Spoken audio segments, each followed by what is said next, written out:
Hello everyone, welcome to my channel My English World. In today's class, we will be doing past continuous tense. Before this, we have done past indefinite tense. So, listen carefully and watch carefully and understand this tense. Let's move towards our class. Let's know what is past continuous tense. तो जिन वाक्यों के अंत में रहा था, रही थी और रहे थे आदि शब्द आते हैं वे पास्ट कॉन्टिन्यूस टेंस होते हैं। आपने अक्सर ऐसे सेंटेंसेस सुने होंगे कि मैं काम कर रहा था, वो घर नहीं जा रही थी, मैं खाना पका रही थी। तो इन सेंटेंसेस के एंड में रही थी, रहा था, रहे थे ये वर्ड्स जो हैं आ रहे हैं। तो इन वर्ड से हमें ये पता चल रहा है कि ये जो टेंस है ये पास्ट कॉन्टिन्यूस टेंस है। और ये जो वर्ड होते हैं ना ये हमेशा मेन वर्ब के साथ लगते हैं। जैसे वो काम कर रही थी तो यहाँ पे करना जो है वो मेन वर्ब है और इसके साथ रही थी आया है। तो यहाँ पे पता चल रहा है हमें कि ये पास्ट कॉन्टिन्यूस टेंस है। सबसे पहले हम अफर्मेटिव सेंटेंस का रूल इसके बारे में जान लेते हैं, जिसका रूल है सब्जेक्ट प्लस वॉज या वर प्लस वर्ब की first form plus ING plus object. तो वॉज और वर जो कि एक हेल्पिंग वर्ब है जो कि मेन वर्ब के साथ लगते हैं, ये हमेशा सब्जेक्ट पे डिपेंड करते हैं। अगर हमारा फर्स्ट पर्सन सिंगुलर जैसे कि आई ये है, आई के साथ वॉज आएगा। इसके अलावा थर्ड पर्सन सिंगुलर के साथ भी वॉज आता है। अपार्ट फ्रॉम दिस जो भी सब्जेक्ट होते हैं, जैसे प्लूरल जो सब्जेक्ट होते हैं हमारे दे, वी, यू जो कि प्लूरल में काउंट होते हैं, इन सभी के साथ आता है हमारा वर।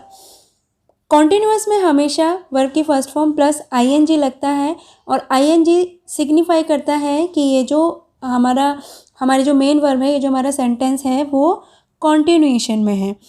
आईएनजी से पता चलेगा कि वो कॉन्टिन्यूटी को बता रहा है। नेक्स्ट स्लाइड में हम इसके एग्जाम्पल्स के बारे में जानेंगे। मैं खाना पका रही थी, आई वॉज कुकिंग फूड।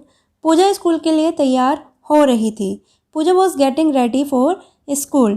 तो यहाँ पे अकॉर्डिंग टू द रूल मैं जो कि सब्जेक्ट है फर्स्ट पर्सन सिंगुलर, तो उसके साथ आई और फर्स्ट पर्सन सिंगुलर के साथ हेल्पिंग वर्ब लगेगी वॉज।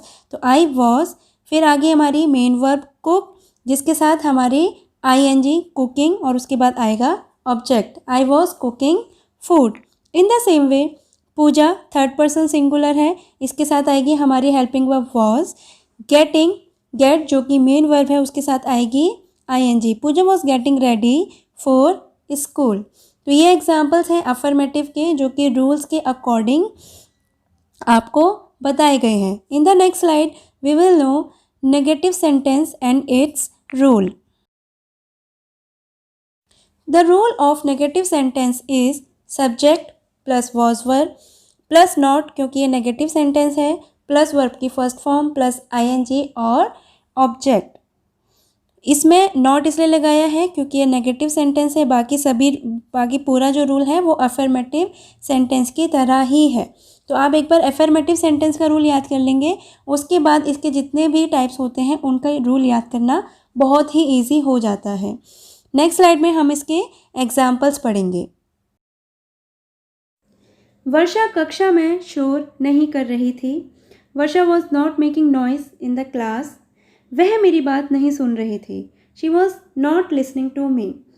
तो जैसे हमारा एफर्मेटिव का रूल था, इसमें भी सब्जेक्ट वर्षा जो कि थर्ड पर्सन सिंगुलर है, इसके साथ हम वॉज लगाएंगे और फिर हमारा आ जाएगा नॉट क्योंकि ये नेगेटिव सेंटेंस है। फिर वर्ब की फर्स्ट फॉर्म जो कि मेक है, मेन वर्ब है, उसके साथ आएगा ING. Varsha was not making noise in the class. Similarly she was not listening to me.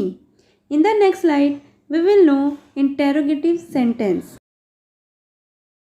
Interrogative sentence में जो हेल्पिंग वर्ब होती हैं वो हमेशा सब्जेक्ट से पहले लगती हैं और वो सिग्निफाई करती हैं कि ये जो सेंटेंस है ये इंटेरोगेटिव सेंटेंस है। और इसके रूल में, इसके सेंटेंस मेकिंग में हमेशा सेंटेंस के एंड में क्वेश्चन मार्क ज़रूर आता है।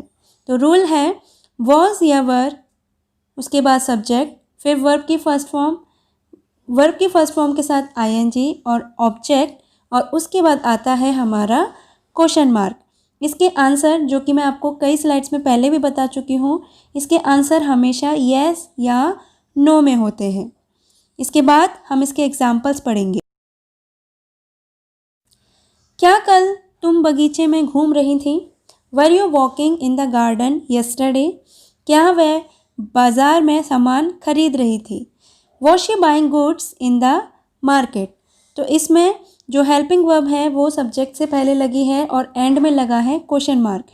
जब आप किसी से पूछेंगे were you walking in the garden yesterday, तो सामने वाला इसका आंसर हमेशा येस या नो में देगा, कोई एक्सप्लेनेशन नहीं देगा।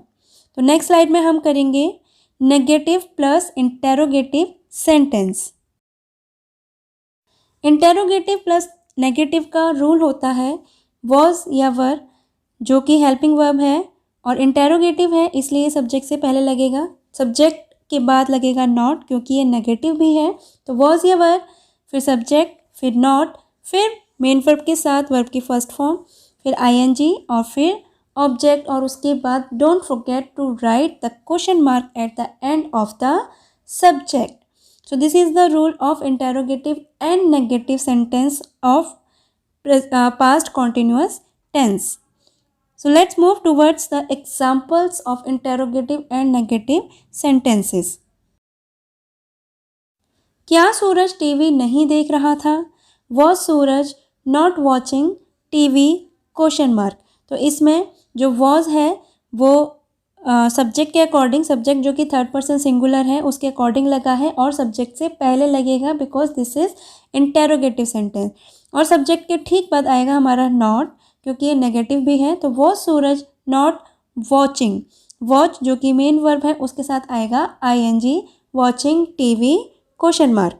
क्या वे घर नहीं जा रहे थे? Were they not going home? तो दे जो कि थर्ड पर्सन प्लूरल है तो उसके साथ हम लगाएंगे वर.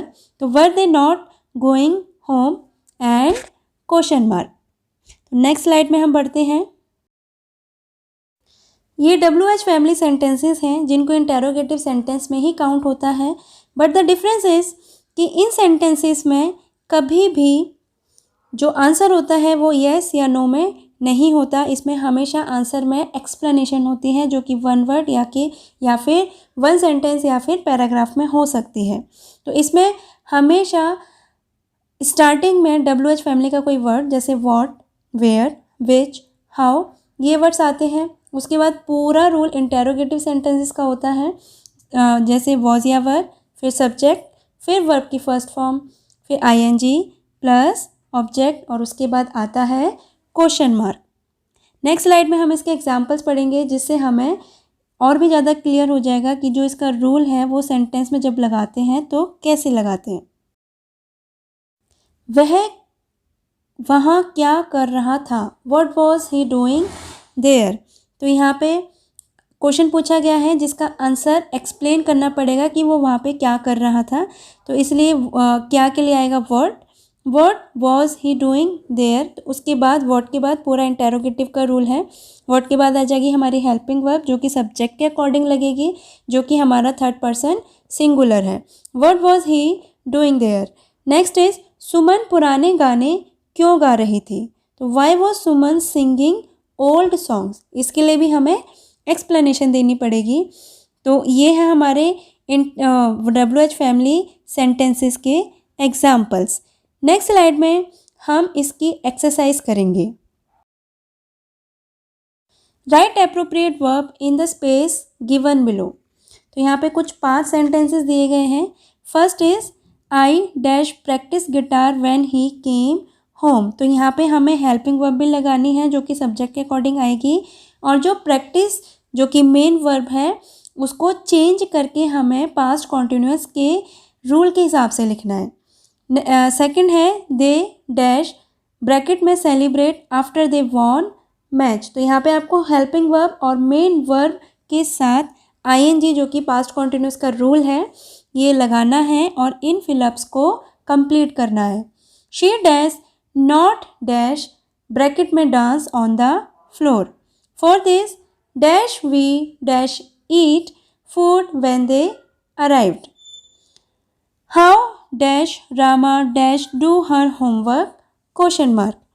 तो यहाँ पे आप इसको ध्यान से समझ के वीडियो को दोबारा से देख के इस एक्सरसाइज को कंप्लीट करेंगे और मुझे कमेंट बॉक्स में इसके आंसर्स लिखकर दिखाएंगे।